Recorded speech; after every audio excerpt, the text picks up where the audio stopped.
Sveikučiai, čia Gintarė iš tavo sveikata LT ir šiandien tokią riebę temą jums užgrėbiau. Tai yra, kodėl kalorijų deficitas yra tokia prasta dieta ir būdas mesti svorį, palyginus su protarpiniu badavimu ir badavimu, kodėl tas badavimas, protarpinis badavimas lyginant yra toks nuostabus. Tai nemažai priežasčių, tikrai nenueisiu į per daug detalių, bet noriu, kad išgirstumėt. Dabar apskritai dirbu su angliška rinka ir jiems ruošiu labai tokią programą, kurią labai pati didžiuojuosi ir galvoju, oho, net pačiai naudinga turėti viską taip vienoje vietoje ir sukramtyti ir visą kitą. Tai vat įvairius mokslinius straipsnius nagrinėjau, kur kas kaip vyksta, kas liečia kalorijų deficito būdą, mesti svorį ir badavimą. Ir taip gražiai susidėlioja man tokia viena lentelė, palyginimas, kodėl kalorijų deficitas blogai, o badavimas yra gerai.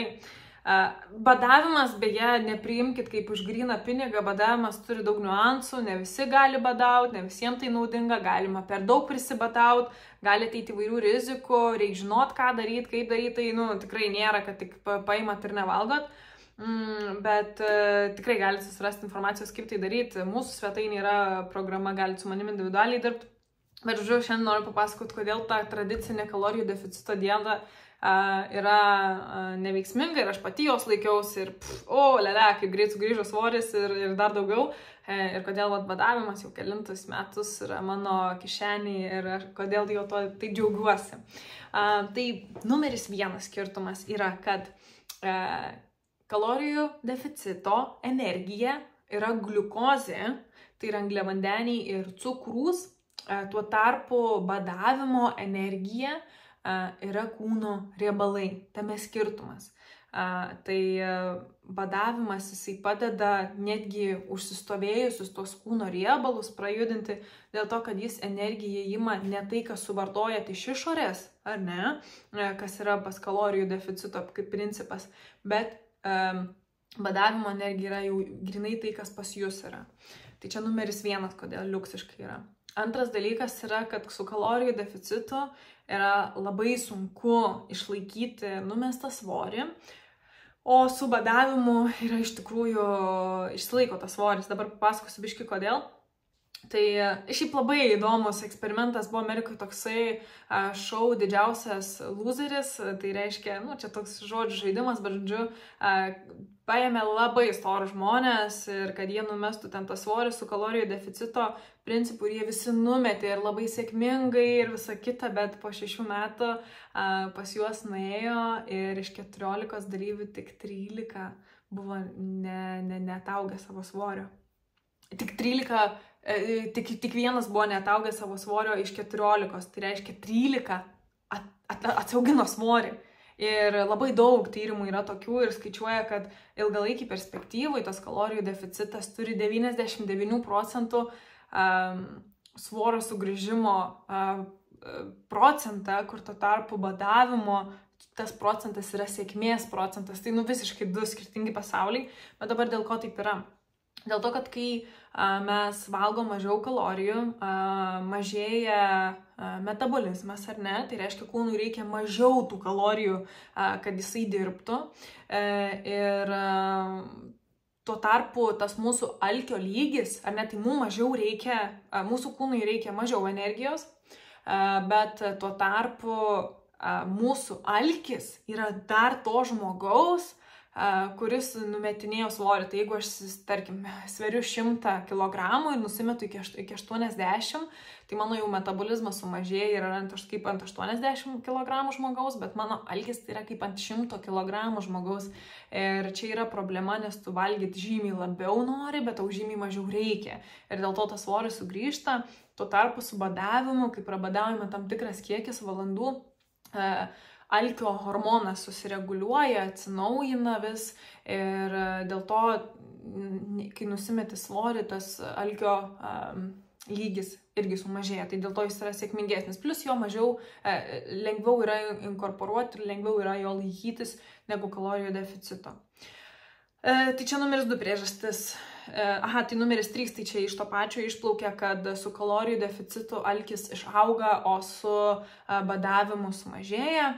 Ir irgi kita priežastis minėjau, kad kalorijų deficitas tai metabolizmas sumažėja, tuo tarpu su badavimu išsilaiko toks pat, arba netgi yra tyrimų, kur rodo, jog netgi šiek tiek paaugo metabolizmas. Tai dabar aš šiaip nežinau, ar visi supranta, kas yra metabolizmas. Tai metabolizmas yra kiek jūsų kūnui reikia kalorijų, kad jis įvykdytų visas savo funkcijas, ar ne, kad jūs galėtumėt kvėpuoti, kad širdutė veiktų, kad kraujas varinėtųsi, kad galėtumėt vaikščiot, mąstyti, mirksėti, viskas, kas vyksta jūsų organizme, ar ne. Tai realiai kas įvyksta, kad kai mes mažinam kalorijų kiekį, tai mūsų organizmas sako, pala, mažėja energija, mažėja energijos kiekis, ką gaunam, hebra, stabdom, kažkaip persidėliojam savo dalykus, kad mūsų kad mes galėtume vis tiek funkcionuoti, ar ne, kad vis tiek mūsų ta širdutė dirbtų, kad kvėpuotume, mirksėtume, smegenys veiktų ir taip toliau, mažinam. Tai užtat viskas ir sumažėja. O tuo tarpu su badavimu, kas vyksta, kadangi jūs vis tiek suvalgot tiek pat kalorijų, jūsų kūnas neįsistresuoja ir negauna to signalo tokio, kad mums čia dabar reikia visus savo procesus, ties kuriais dirbam, kad juos reikia sumažinti. Tai dėl to tas metabolizmas jis ir nesulėtėja. Aišku, jeigu jūs darot pratarpinį badavimą ir kalorijų deficitą, tai 100% sumažės tas metabolizmas ir ką.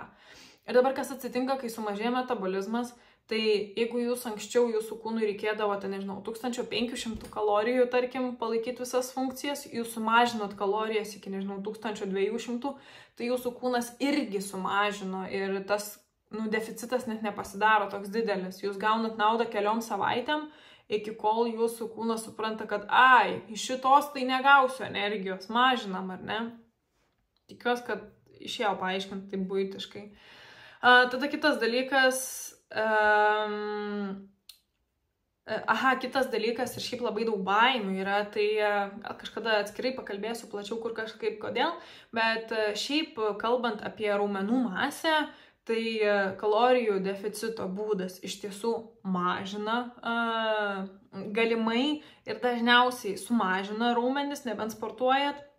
O tuo tarpu protarpinis badavimas jisai apsaugo raumenų masę dėl to, kad kai teisingai išmokinat savo organizmą persijungti į energiją, kur energiją jis naudoja kaip kūno riebalus, jis tada ir naudoja kūno riebalus kaip energiją, o ne raumenis, nes realiai čia labai daug mitų yra, kad protarpinis badavimas mano tos raumenis mažina, nemažina. Jeigu jūs išsimokinat savo kūną teisingai persijungti į tuos energijos riebalus, ir čia nėra sudėtingas reikalas, tai iš tiesų kūnui lengviau yra prieiti ir naudoti kūno riebalą negu raumenis. Raumenys, nes iš raumenų masės paversti į energiją, tai čia yra labai labai sudėtingas dalykas kūnui ir realiai šita rizika, kad badavimo metu prasidės raumenų masės deginimas,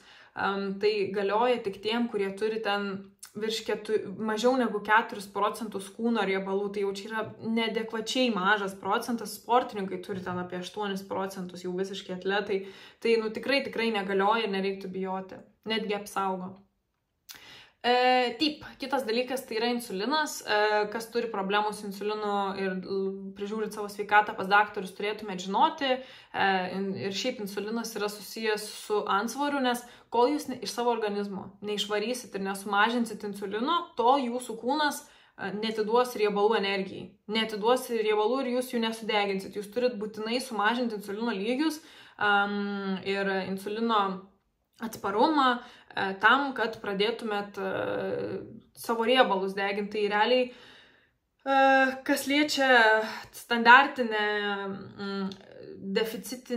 kalorijų deficito dietą, tai insulinas jisai nemažėja, o kartais netgi didėja, o tuo tarpu su badavimu, tai jau ir biškį pasakojau, sumažėja insulinas ir iš tikrųjų turiu klientų, kurie serga, net nežinau, ar reikia vadinti serga, tiesiog turi antro tipo diabetą, tai žymiai gerėja insulino atsparumas, tai viena klientė apie protą džiaugiuosi, jinai prieš porą mėnesių suvalgė porą grikių šaukštų, jai belekai, atsiprašau lietuviškai, labai sukilo cukrus, tai tuo tarpu ir insulinas. Tuo tarpu dabar mes su jie padirbom daugiau, tai jau valgė ir bulves, ir vaisius, kas yra cukrai, ir jie turėtų sukelti insuliną tikrai. Nebesukyla šitiek daug, jei tas cukrus, jei tas insulinas, tai reiškia, jei pagerėjo insulino atsparumas. Tai labai džiaugiamės.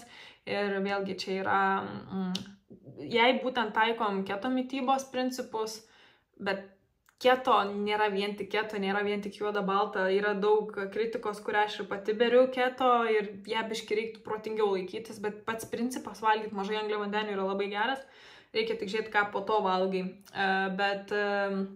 Tai mažai angliavandenių principas, gal taip pavadinsiu, ir badavimas labai padėjo tam insulino atsparumui. Tada kitas dalykas yra streso lygiai, tai badavimas sukelia jūsų organizmui šiek tiek streso, jis yra sveikas, normalu, bet jisai yra sukeliamas tik tada, kai darot tą badavimą arba protarpinį badavimą, tai tie streso lygiai skiriasi. Tuo tarpu, kai jūs laikotės kalorinio deficito būdo, jūs visada organizmui esat padavę tokį toną, kad čia yra stresas. Tai jis visada yra stresas, o su protarpiniu badavimu jisai keičiasi, tai, kuo daugiau streso, manau, žinot, kuo daugiau streso, kuo daugiau kortizolio, tuo mažesnis šansas numesti svorį ir didesnis šansas jo prisiauginti. Tai ir paskutinis dalykas, toks labai paprastas įpročių dalykas, tai kalorijų deficito metu turit skaičiuoti kalorijas, o protarpinio badavimo metu turite skaičiuoti tik laiką, kada valgat, o kada ne. Tai tiek žinių, čia Gintarė iš Tavo sveikata LT, prenumeruokit, ačiū labai, kad žiūrit ir gražios jums dienos.